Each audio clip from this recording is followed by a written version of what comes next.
Il s'agit surtout de vous parler d'un sujet trop longtemps sous-estimé, les toxiques domestiques. Qui dit toxique domestique dit produits chimiques et ils se cachent dans toutes sortes de matériaux de construction. Que ce soit la laine minérale utilisée pour isoler les murs, la peinture qui les recouvre ou les panneaux de particules qui contiennent souvent du formaldéhyde. Oui, nous cohabitons avec ces toxiques. D'après les organisations écologistes, ce ne sont pas forcément l'usine du coin ou les gaz d'échappement des voitures qui sont le plus dangereux pour nous, mais l'air que nous respirons dans notre salon ou la chambre d'enfant comme ici. Selon les experts, ces toxiques domestiques sont présents dans un logement sur 5 en Allemagne. Voyons où ils se cachent et comment nous en protéger.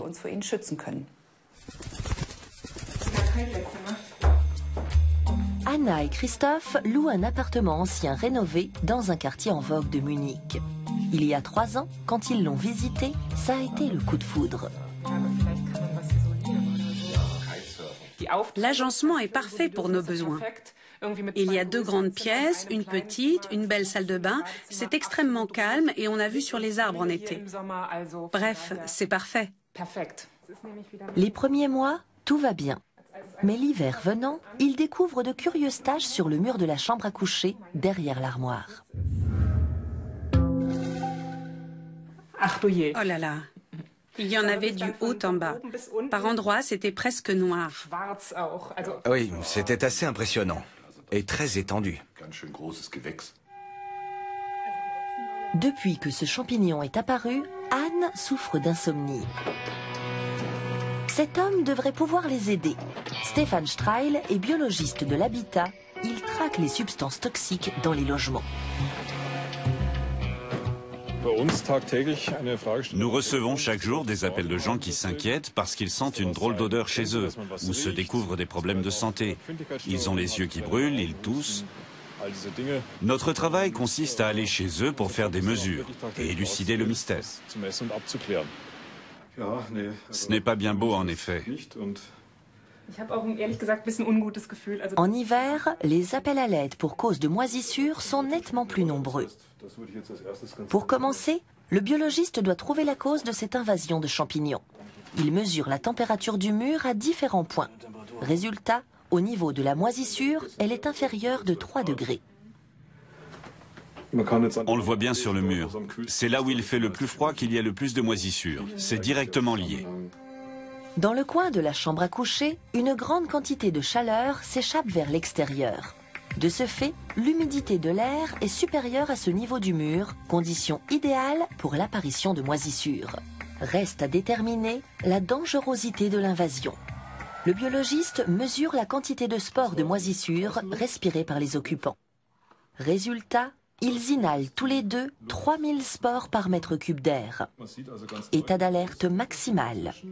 Pour faire disparaître ces moisissures, il faudra assainir le mur et l'isoler de l'extérieur. Pour commencer, il faut se débarrasser des coupables. C'est un produit anti-moisissure d'un magasin de bricolage. La moisissure disparaît en effet, mais il introduit des substances qui ne sont pas saines non plus dans votre chambre. Ce que je recommande dans ce cas, c'est de l'eau oxygénée. Elle s'achète en pharmacie, ne contient que de l'eau et de l'oxygène, ne sent rien et élimine aussi la moisissure. Ce serait la solution.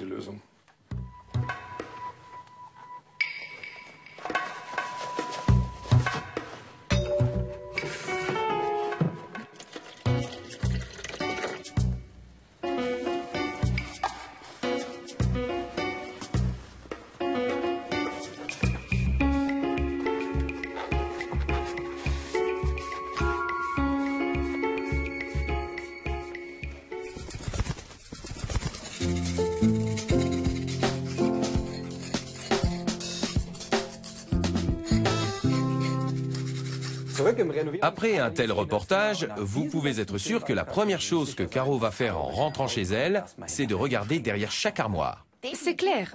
Et figurez-vous que la moisissure n'est que le plus connu des toxiques domestiques. Il y en a des tas d'autres, sans parler de l'amiante. Avant de céder à la panique, prenons un peu de recul, car les avis des experts divergent encore beaucoup quant aux conséquences et aux dangers réels des toxiques domestiques. Oui, penchons-nous calmement sur tout cela avec des chercheurs qui évaluent les dangers des polluants dans nos maisons.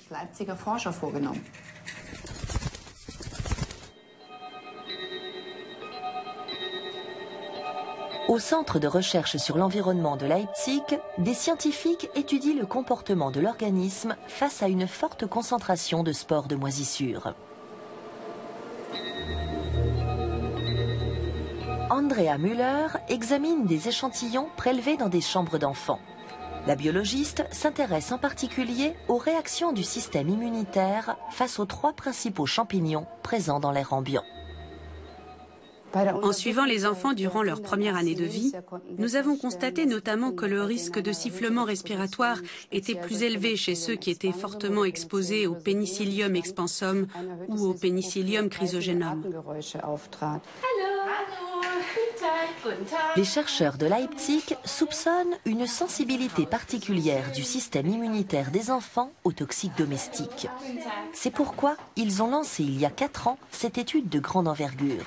Régulièrement, ils examinent à la loupe le mode de vie, l'état de santé et l'habitat de 600 mamans de Leipzig et de leurs enfants.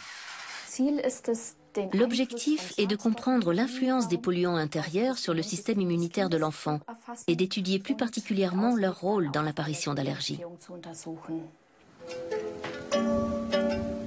La moisissure n'est pas la seule menace pour notre santé. Les émanations biochimiques dans les chambres d'enfants sont aussi pointées du doigt.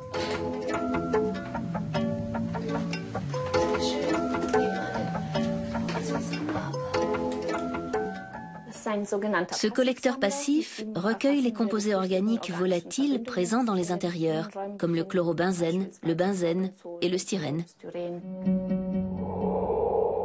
C'est essentiellement par les poumons que les poisons domestiques atterrissent dans la circulation sanguine. De là, une partie s'écoule vers le foie avant d'être éliminée par les reins. Mais certains polluants, notamment ceux issus de produits de traitement du bois ou les plastifiants, sont stockés dans les organes ou les tissus adipeux. Parfois, ils sont libérés des mois ou des années plus tard, et souvent, des symptômes apparaissent tels que des allergies ou de l'asthme. En cas d'exposition permanente, des quantités, même infimes, de substances toxiques suffiraient pour endommager le système immunitaire des enfants. Stefan Streil entame sa nouvelle mission. Là encore, il a affaire à une nuisance permanente. Cette maison mitoyenne des années 80 dégage une odeur âcre et pénétrante. Comment ce problème s'est-il manifesté? Depuis plusieurs années, la maison a une odeur de renfermé qu'on n'arrive pas à éliminer et qui imprègne nos vêtements. Du coup, on envisage des travaux d'assainissement. Pour détecter la cause des émanations, Stefan Streil prélève de petits bouts du bois et du matériau d'isolation. Le biologiste a déjà rencontré plusieurs fois cette odeur âcre dans des maisons préfabriquées et cela ne présage rien de bon. Je vois 3 matériaux problématiques ici. Premièrement, ce panneau de particules. Il doit y avoir du formaldéhyde là-dedans. Peut-être aussi un produit pour le bois. Deuxièmement, ces éléments en bois massif qui portent l'étage supérieur et qui ont certainement été traités avec un produit de l'époque pour protéger le bois. Et troisièmement, cette laine en fibres minérales. Aujourd'hui, les fibres minérales de l'époque sont considérées comme cancérigènes. Vous l'aurez compris, servez-vous de votre nez. Et si vous flairez une odeur suspecte chez vous, il est important d'en rechercher la cause. Nos amis y ont pensé eux aussi, et ils ont demandé à Stefan Streil de jeter un œil sur leur nouvelle maison. Nous voici avec lui dans la future salle de bain. Vous avez déjà repéré quelque chose? On dirait que oui. Le coin est tout noir. Le coin de ce mur qui donne sur l'extérieur est noir. C'est de la moisissure. Ici, c'était la cuisine, donc il y faisait bien chaud et humide, alors que le coin de ce mur était froid. L'humidité l'a imprégné, de la moisissure s'y est formée. C'est à prendre en compte pour que ça ne se reproduise pas. Aïe, aïe, aïe. Et vous avez vu autre chose dans la maison? Dehors, j'ai observé d'autres petites choses à améliorer pour éviter des problèmes plus tard. On est prêt. Inspection des lieux.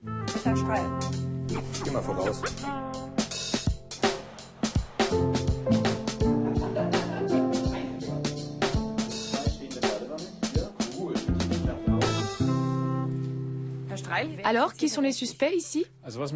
J'ai remarqué cet isolant en fibres minérales.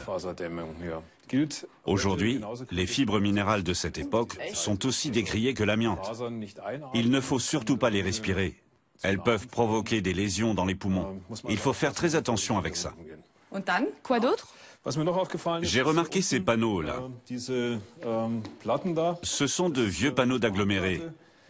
Et les panneaux de cette époque émettent souvent du formaldéhyde en grande quantité et durant toute leur durée de vie. Alors dans le doute, il vaut mieux les enlever? Oui, il vaut mieux les enlever et les remplacer par un matériau dont on sait ce qu'il contient. L'idéal, c'est le bois massif, bien sûr. Personnellement, je suis encore toute retournée par ce qu'on a vu dans le reportage précédent. Comment peut-on en arriver là? N'y a-t-il pas quelqu'un qui surveille les matériaux de construction? Ou n'importe qui peut-il vendre n'importe quoi?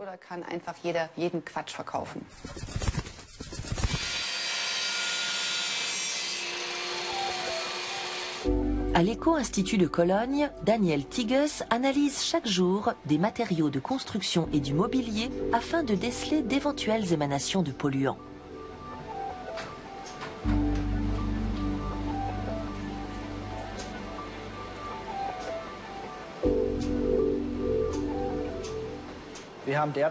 Ici, nous examinons une moquette.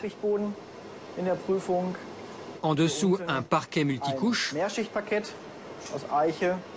Là, un plan de travail de cuisine à base de bois. Là, un panneau d'aggloméré. Et là, une peinture murale. En Allemagne, les revêtements de sol doivent subir des tests anti-émission. Mais pour d'autres matériaux de construction, ce n'est pas le cas. En clair, de nombreux produits vendus dans les magasins de bricolage et de meubles en Allemagne ne sont pas ou pas assez testés. Cela vaut surtout pour les produits importés d'Asie et de l'Est de l'Europe. Pour ne pas courir de risques, il faut s'informer et acheter par exemple des produits garantis par un label.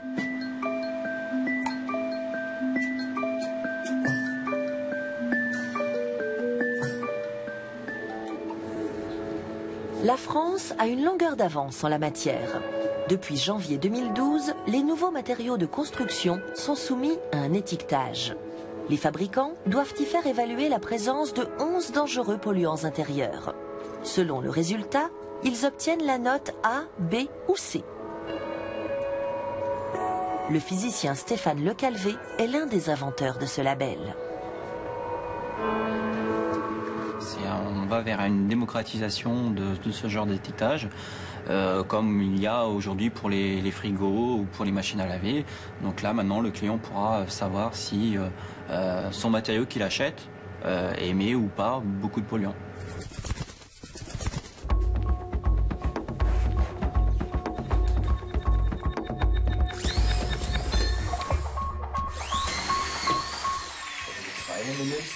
Alors, c'est du bon boulot?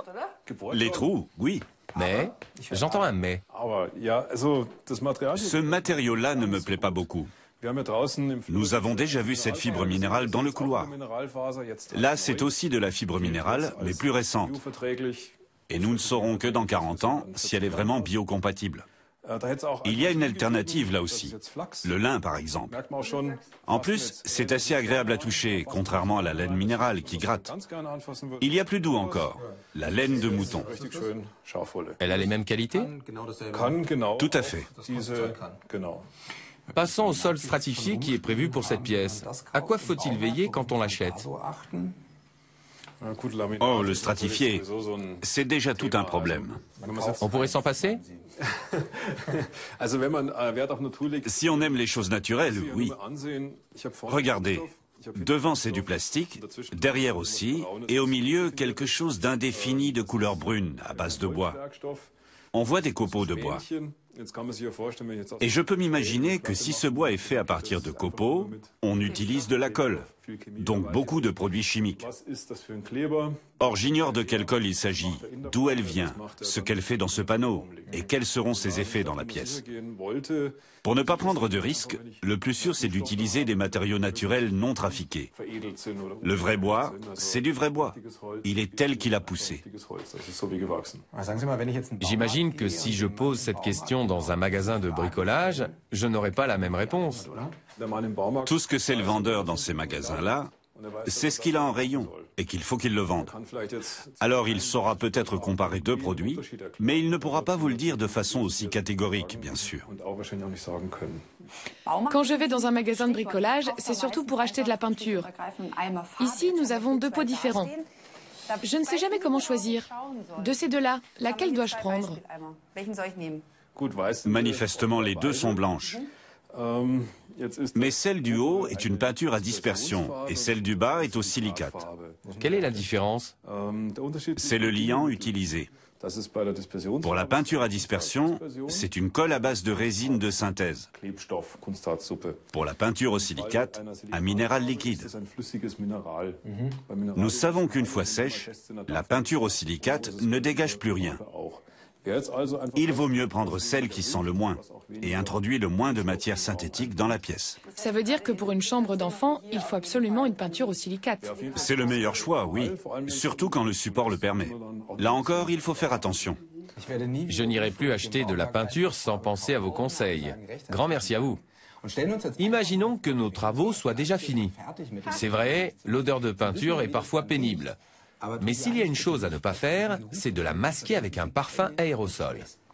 C'est à éviter absolument. Les aérosols sont de vraies bombes chimiques. Nous allons vous montrer ce que vous pouvez faire pour vraiment purifier l'air.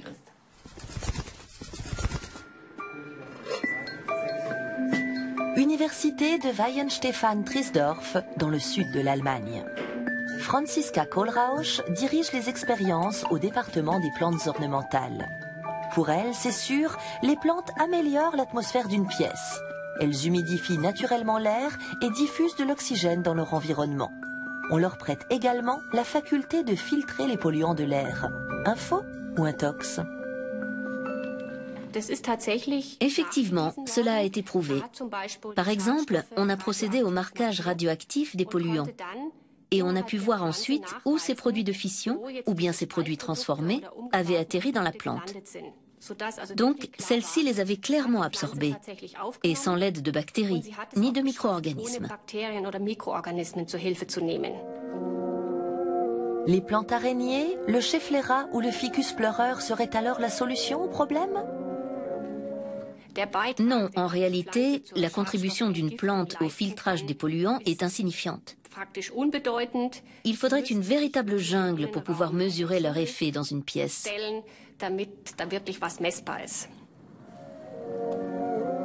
CQFD, les purificateurs d'air naturels ont leurs limites. En revanche, un principe technique appelé photocatalyse pourrait être la technologie de demain en la matière. Les trois composants d'un système de traitement d'air par photocatalyse sont notamment les lampes UV qui vont permettre d'activer le catalyseur effectivement, qu'on va venir positionner autour des lampes UV. Et puis, pour protéger ce catalyseur, il est nécessaire d'y ajouter un filtre à particules.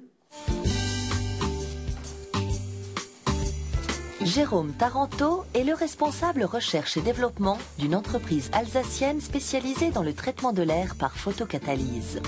Il doit tester aujourd'hui l'efficacité d'un nouveau prototype. Pour cela, il introduit un mélange de différents polluants de l'air ambiant dans la salle de test.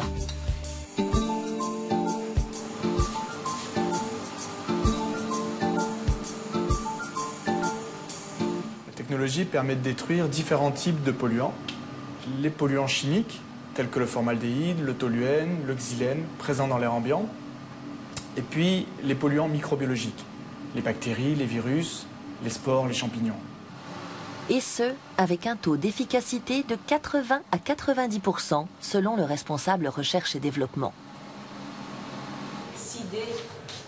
En partenariat avec le CNRS et l'Université de Strasbourg, Valérie Keller étudie cette technologie avec son groupe de travail depuis 10 ans. Sous sa direction, l'équipe est parvenue à faire de la photocatalyse un procédé commercialisable. Le rôle de la lumière est fondamental. Les chercheurs projettent l'air sur un grillage recouvert de dioxyde de titane. Quand ils éclairent ce catalyseur aux ultraviolets, des radicaux libres oxygénés apparaissent et réagissent au poison domestique. Alors en fait, on a besoin d'un catalyseur, le dioxyde de titane, comme vous pouvez le voir ici, qui est déposé sur un support macroscopique, par exemple une mousse, qu'on éclaire, le catalyseur absorbe la lumière et le polluant qui est dans l'air va venir au contact du catalyseur sous l'action de la lumière et va être détruit, va être oxydé en dioxyde de carbone et en eau. L'efficacité du traitement de l'air par photocatalyse a longtemps été mise en doute. Mais le succès des dernières années a fait taire les critiques. Aujourd'hui, ce procédé apparaît comme une technologie d'avenir, écologique et peu coûteuse. Les produits de Jérôme Taranto sont déjà en service dans des hôpitaux et des écoles. Le traitement de l'air par la lumière pourrait bientôt faire partie de l'équipement standard dans les foyers européens.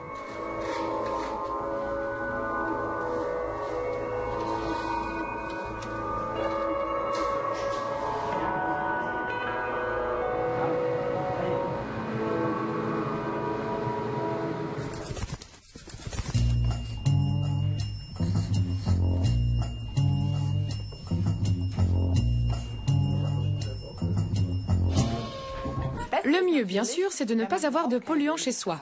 Car s'ils apparaissent en force, un assainissement s'impose. Oui, et ce genre d'opération coûte cher, bien sûr. D'où l'intérêt de s'informer avant, plutôt que de corriger le tir après. Ça vaut mieux.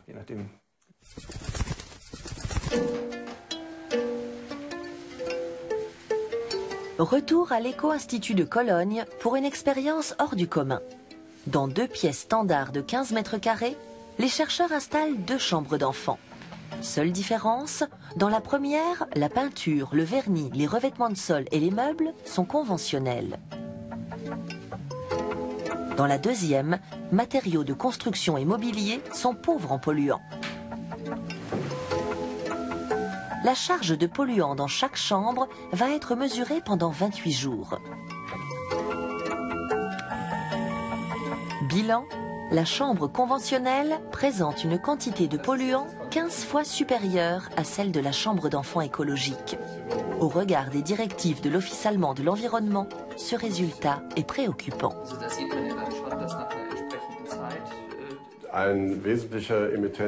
L'un des principaux émetteurs était l'huile utilisée pour le traitement de surface des matériaux à base de bois. Les solvants volatiles des peintures sont aussi en cause, de même que certains composants, comme les conservateurs des silicones employés. Cette étude a été réalisée en partenariat avec une entreprise spécialisée dans la construction de bâtiments faibles en polluants.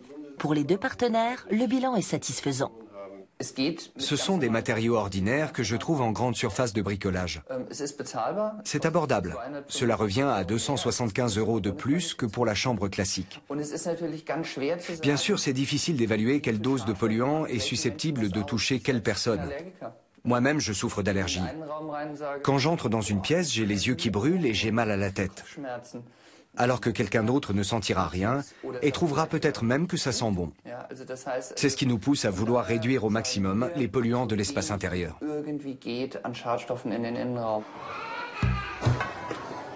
Stefan Streil va tester une crèche de la région, une mission qui lui tient beaucoup à cœur.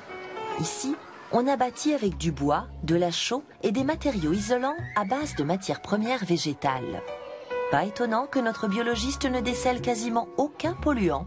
Les enfants jouent dans une atmosphère saine.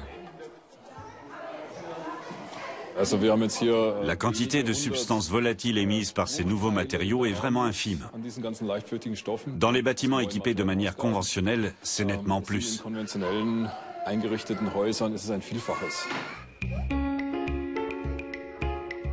Un exemple positif qui devrait faire école.